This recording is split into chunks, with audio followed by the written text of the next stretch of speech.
All right, guys.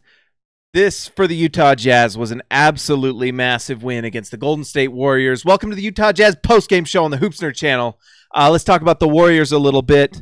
Part of this game was the Warriors not shooting well, and part of it was the Jazz defense. When it was going inside, it was Rudy Gobert who looked like vintage Rudy Gobert, the DPOY from last season.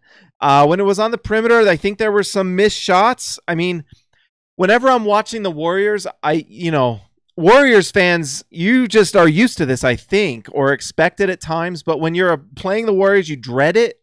Is just that moment when Steph Curry just takes over.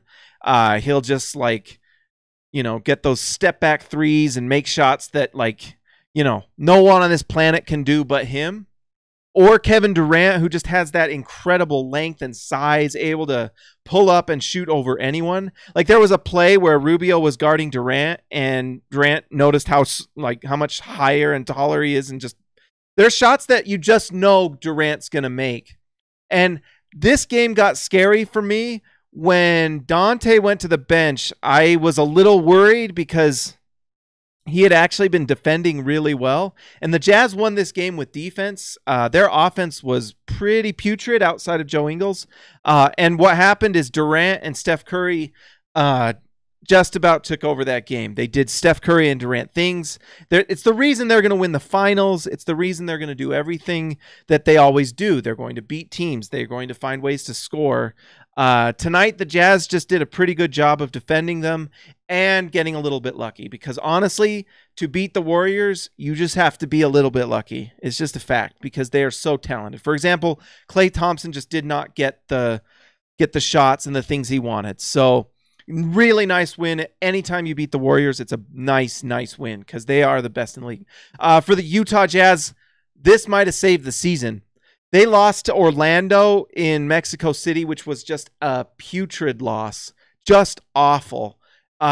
Close loss to Houston that they should have won, but just some silly mistakes early in the game. Eric Gordon hit shots that he doesn't normally make, this season at least. And Korver missed some shots that he normally does. And that was the game in Houston. And so tonight, when it was close on the line, they needed this so badly. The Jazz have dropped, for example, the last time they played Golden State, they dropped a close one, and it's been painful. They dropped the close one against Houston, dropped that one against Orlando where they should have won that game. They were ahead and then give up 41 points in the fourth. They needed this win so bad. And not just because they needed a win, the record shows if they lose this game, it's 4 games under 500, and the Western Conference is so deep. There's so much parity that the Jazz can't get back if they don't win this game. So this was massive. And if you're a Jazz fan, you got to be a little excited, because the defense looks like it's back. The defense is here.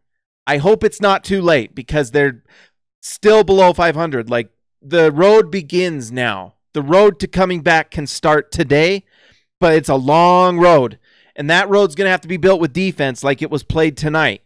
Donovan Mitchell couldn't hit a shot tonight. It was bad. It was really bad. He still is the focal point of the offense. And when he's hitting shots, the Jazz are darn near unbeatable. But right now he can't hit shots some games. Some games he just doesn't have it. And tonight, Ricky Rubio had some serious mistakes at the end of the game. Turnovers, 3 turnovers at the end of the game. That was part of the reason the Warriors were able to come back. I was watching the game with my wife, and I said, they've got to keep scoring, because Durant is going to do Durant things. And Durant did Durant things, and luckily the Jazz did enough to win. But after the 3rd turnover, I was about ready to go take a Xanax or something. But big time win for the Jazz, who figured it out. Jae Crowder was hitting shots. Really nice victory. The defense is here, though. That's why if you're a Jazz fan, you're excited, because if they can play defense like they did tonight against the Warriors and do that against Portland and Oklahoma City and keep that up, stop giving up so many points to these teams, you have a chance to get back in the playoffs for sure. Guys, like and subscribe this video. The Jazz are coming back. I'm sorry I missed the Houston video, but I was tired and I went to bed. I'm sorry. I missed 1 or 2 a year. Give me a break. All right, talk to you later.